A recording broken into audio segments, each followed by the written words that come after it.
You doing it? Hey guys, welcome. This is Jodine Banlow, and this is my Cornerstone University Master's Project presentation. So welcome to my home. It's summer vacation, but I've got a lot of instruments here to show you. My project is titled using pop and country cover bands to teach musicianship in upper elementary. All right, so I've got a curriculum of 4 lesson plans, or not 4 lesson plans, 4 songs, 4 units. It's actually 16 lesson plans, but for today's presentation, when we get into the lesson plans, I'm only going to show you in depth one of the units, one of the songs that I've taught with my kids at school. All right, so here's the abstract. Let me just read it to you. This project provides a model for using pop and country music in a large cover band format to teach musicianship with vocals and instruments to 4th and 5th grade students in a rural school district. Teaching students to play popular music is very motivating to them. When the students like the song, they are willing to practice it with a great number of repetitions, thereby increasing their technical skill with the instruments. This method exposes students to more instruments than are normally available in the general music classroom, including the drum set, bass, guitars, and keyboards, as well as common classroom instruments such as ukuleles and Orff instruments. Finally, in this way, students learn music theory, song structure, analysis, and the professional skills musicians use in developing and performing arrangements. As an elementary music teacher, I do not exactly fit the mold. I am a classically trained pianist and an experienced contemporary worship musician with a strong belief that music must be culturally relevant to the listeners. Now, in church music, we have that tension between traditional music and contemporary music, and it doesn't need to be a tension. It can just be like we can just accept it and embrace both. But in school music, in music education, especially in the grade school level, there's no tension because it seems most elementary music teachers favor the traditional methods. So through my life experience as a church musician and then through my teaching experience, I'm kind of blending it all together. I'm putting things together that just don't quite fit any one category of methodology. And we'll talk about that in a second in my literature review. All right, here's a kind of quick overview of my literature review.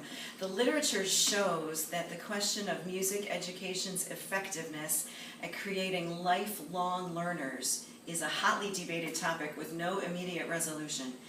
The traditional elementary methods of Gordon, Orff, Kodály, and that's spelled K-O-D-A-L-Y, and Dalcroze remain a mainstay in American education, regardless of this repertoire's minimal presence in musical pop culture. Middle school and high school participation in large traditional ensembles is declining, yet professional music educators are reluctant to depart from teaching music through choirs, large bands, and orchestras. Teachers feel a certain level of success in replicating the programs that they enjoyed learning music through as students. Large ensembles for music instruction are a self-perpetuating tradition, considering the honors choirs, bands, and orchestras that are invited to perform at music teacher conferences throughout the nation. In addition, the focus of music education teacher training programs at colleges and universities across the nation continues to maintain the tradition of choirs, bands, and orchestras, and the elementary methods of Gordon, Orff, Kodály, and Dalcroze, despite declining student participation at the secondary level. Although the literature shows that teachers have a wide range of choices to make regarding methods, repertoire, and materials, sweeping national level changes to music education seem unlikely. Changes in music teaching toward relevance and engaging more students in music learning are currently left to individual teachers to research, study, experiment, and implement. My literature review affirms the value in following students' interests when planning instruction in school music classes. It also affirms my feeling that the traditional methods are not reaching or motivating today's students to become lifelong learners of music. The lessons that flow from my philosophy as a Christian teacher in a public school, and they unite my musicianship and identity with the cultural identity of my students. All right, so something really exciting happened my second year of teaching at the school where I'm at now. Is near the end of the year, kind of definitely after Christmas, in the winter or spring. I brought to school my old red sparkly drum set, and it changed my life. It rejuvenated my teaching. I let the kids play it, especially the older kids, especially the boys. The 4th and 5th grade boys loved playing my drum set. If I lingered in my room after my teaching hours were done, kids would come in and see me in their passing time between classes, and they'd all want to get on my drum set and just play for a little bit. So that year, those kids brought me the song Big Green Tractor, and it's a country song. It's kind of a love song, and we learned it that year. I let the kids do it on keyboard, ukulele, and drums, and they thought it was the greatest thing ever. It was so much fun. Then that same year, before we were done with school, like after our concert towards the end of the year, we started doing Made in America, and I've got the chart right here. It's performed by Toby Keith.